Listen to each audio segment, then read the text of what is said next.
The floor is yours. Thank you. It's not really me, it's Stefano, but he was traveling somewhere else, so I'm standing. I'm almost as curious to see what's in the presentation as you guys. But let's hope for the best. No, it is, of course, it's about regeneration, and it's that it's not always successful. Here you basically see red is how often that we do not fulfill our regeneration standards, and green is how often we do fulfill the regeneration standards 3 years after planting in Norway, and we see quite often we do not fulfill the regeneration standards. And that, of course, means that we need to have good information about regeneration success, and also to have better information so we can follow up and do the things we do to ensure the success that we need. So what we do today in Norway is that basically 3 years after planting, we have to put out plots and do a plot-wise assessment. I think you have all done or know these kind of small plots where you count the number of seedlings and then you get an average rate. So the alternative is if we can use drones to actually count the seedlings on the whole plot, so we get a map of the seedlings rather than just this plot-wise assessment, both to make it more efficient, but also to get a different kind of information.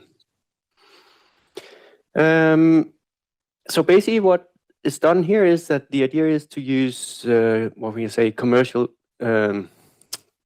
consumer-grade drones to do the mapping. So these will be very cheap drones. A lot of the forest companies in Norway, they are starting to buy consumer-grade drones for all their foresters. So the idea is that they have a drone in the car, just like they have a cargo or whatever they have. So not to use fancy sensors, but cheap, efficient tools. So basically what was done here is that 9 sites were captured back in 2019 that we used as training data, and then we have 4 sites used for evaluation of the results. Should be said that the 9 sites that are captured are quite different conditions. It's quite important when you train these algorithms that you have quite a lot of variability in the conditions of the sites that you fly. And it can be argued that 9 sites may not be enough either. But often what we find though is that the quality of the annotations that you use and input data is equally as important as the amount of data you put into the algorithms. It's not always just amount of data, it's also the quality of the data. It's very important. Yes, so what you see here is basically the training data. So the training data is basically made by doing a visual interpretation of drone orthomosaics. That means manually drawing bounding boxes around seedlings. That means that we find the seedlings that we visually see, but generally speaking, in these algorithms will not find seedlings that we couldn't see by our naked eye anyway. So that's the idea, that the training data is just these manual interpretation, making bounding boxes of the tree seedlings. Then the evaluation data is actually GPS measurements, differential GPS of each tree within approximately 0.1 hectare plots. And then to train a model, we used YOLO version 8. It's a very popular tool for object detection and classification.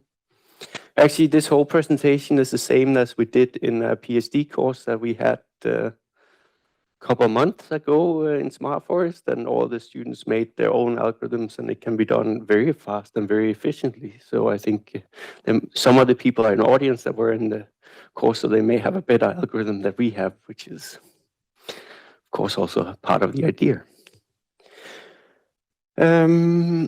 So here you see the training as you train a model over time, basically. I'm not going to go into the aspects of how YOLO works, but so basically once you have the model, you can fly a site, you can generate an orthophoto with the standard software, and then you can basically predict bounding boxes of where you have all your seedlings. You see down in the corner, of course, is a zoom on one of the places. And here are some examples. And I guess what is nice about counting the regeneration this way is that you actually get a map of the regeneration, right? It's a spatial aspect of the regeneration that's nice compared to the standard approach where you do small plots, so you just get an average for the stand.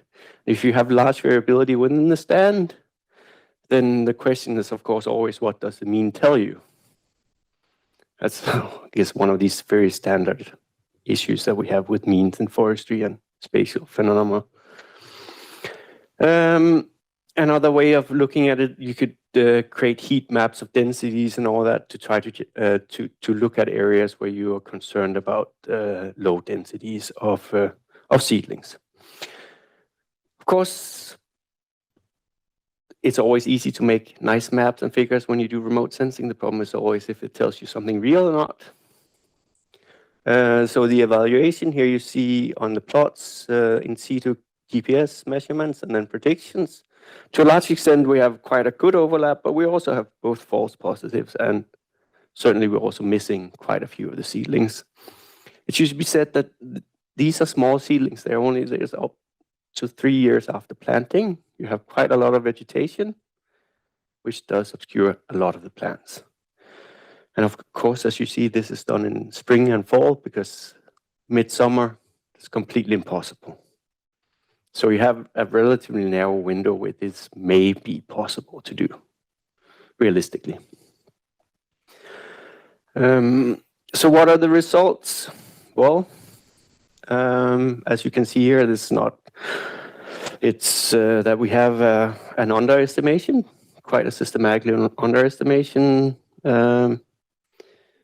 28% of the average number of the measured trees is underestimated. When you look at the images, it looks much better, but if you actually measure it, it is a significant underestimation. So in a little bit of summary, I think in some way the drone-based mapping gives you extra information. I don't think the underestimation shows you that it cannot necessarily completely replace the use of plots, but it gives you the additional perspective of having the spatial mapping of the phenomena. And maybe we can't envision using drones as the only way of doing this, but it may be a supplement when we do these regeneration surveys to actually have more information to use in the follow-up of the results of the regeneration surveys, especially to look at the areas where you have low densities.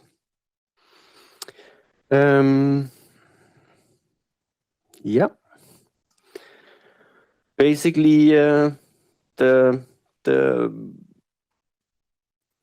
main points here is that if we want to have higher accuracy, we need to wait more than 3 years. We need bigger trees to detect them better. They're too small. And it's mainly the vegetation around the trees that makes them very hard to do.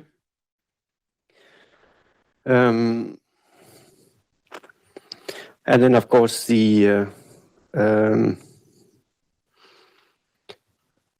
understanding under what circumstances we can expect this to work before using it is kind of important. So that was it. So thank you.